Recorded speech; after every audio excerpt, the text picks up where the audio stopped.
Hello, my name's Chubblot, but because we're friends, you can call me Chubblot. This video will contain Datamined content. Patch 3! It dropped long enough ago now that most of us are familiar with what changed and what didn't, at least on a surface level. But if you were left a little underwhelmed by the patch, which gave us arguably one of the biggest quality of life upgrades since Florence Nightingale said, "You should wash your hands, you dirty pig." I didn't do a poo.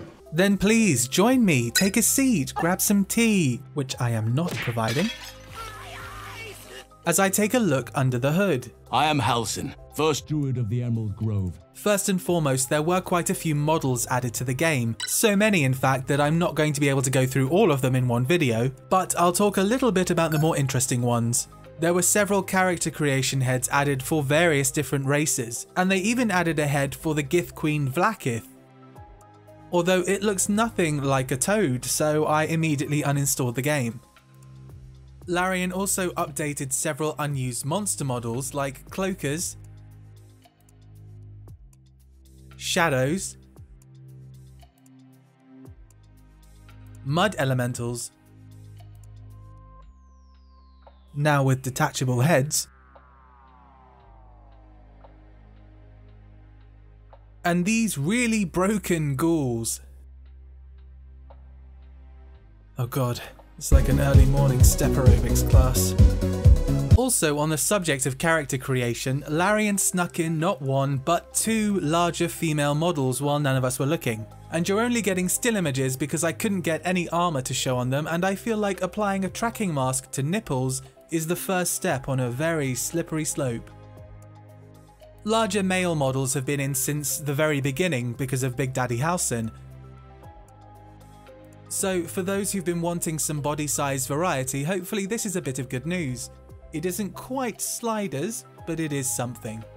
Someone on Reddit also noted that the models don't quite seem big enough for half-orcs, but I can't speak to that because, fun fact, Baldur's Gate 3 is pretty much my first actual experience of Dungeons & Dragons, unless you count that Neverwinter MMO I played for about 3 days, or my pitiful attempt to play through the original Baldur's Gate, but I feel like we shouldn't. Also, I wanted to do a comparison with how many hours I've put into Baldur's Gate 3, but all it does is expose me as the dirty Warframe fanboy that I am. There were quite a few scenery items added to the game as well, though they're somewhat harder to show off, so you might just have to take my word for it. They include cursed trees, which are probably related to the overland routes to Moonrise, a new temple of some sort, and various items related to residential areas like this piano my deep gnome absolutely doesn't know how to play. Or this nice bed that you can use to flex on your companions, because sleeping on the ground is for losers. These campsites do get cold. Yes, sometimes. One area that got a big glow up is the Dwegar camp I talked about in my story spoiler video. It looks a lot better now than it did back then, and they've added a lot of lava, which does exactly what you'd think lava would do. I don't know what I expected. We've also got that fantasy racism we love so much. You can crack rocks with your kind, or I can crack you. And most of the animations have been polished as well. Nasty snake even gave Get the slip. You must be something. What? But some are still giving me Bethesda vibes. And now we come to the 3 unreleased companions. Not all of this was added with patch 3, but I found some new stuff that I'd like to show you. For Helia, she seems to still have an outdated model. It is a generally accepted belief that at some point during development, Helia was supposed to fill the role that Halsin currently does. And I've managed to dig up some audio files that seem to support that. The goblins in the warg pen where Halsin is currently found have lines talking about throwing stones at a female who turns into a wolf. See? She growled like a wolf. Too bad she turned back. Would have made a nice rug. The prisoner! She turned into a wolf again!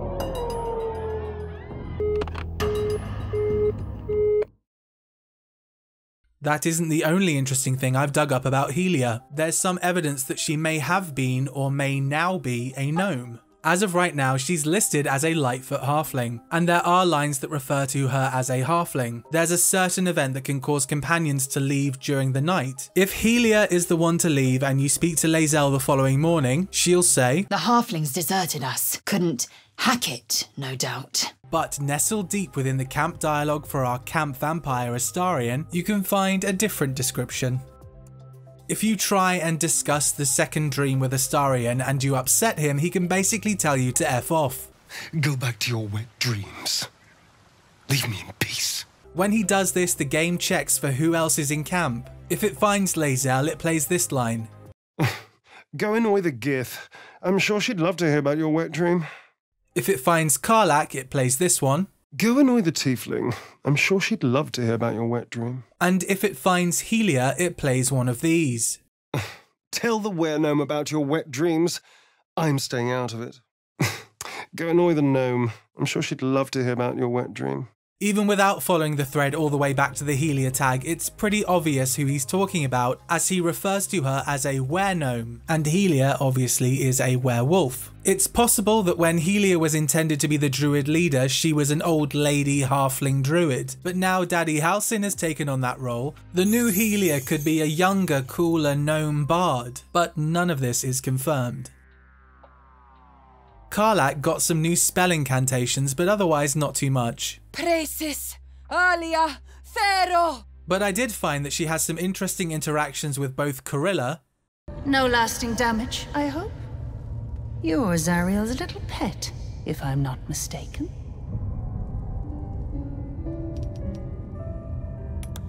Oh, please! There's not a devil in the hells that doesn't know Zariel's favorite has become a fugitive. I must say, seeing the infamous demon's bane at the mercy of a goblin is very disappointing. But you're no use to him if you die, because Zariel will get your soul. My master would have you know he's working on a solution for you.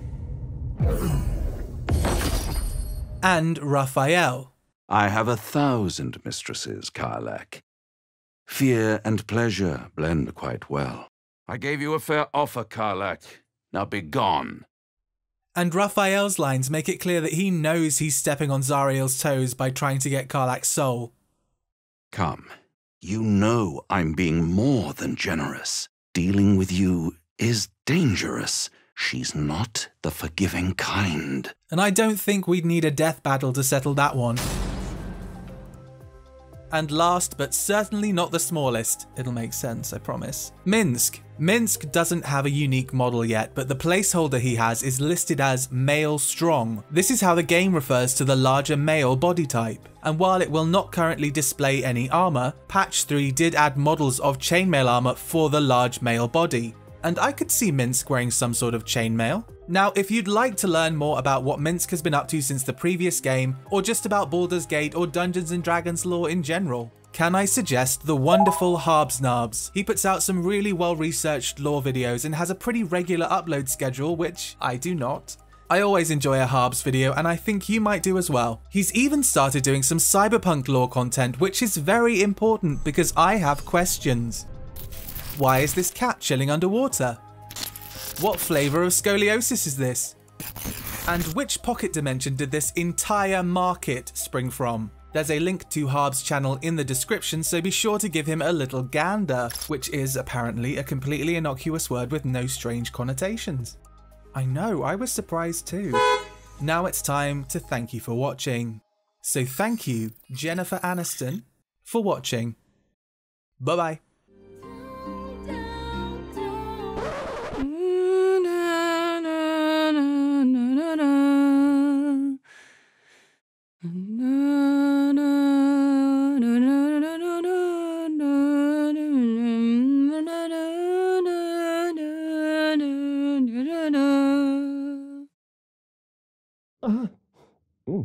Whatever you did, it made my neck piece vibrate. Already? If only I'd gone with you instead of Aradin. Make way for the blade of... Will you shut up?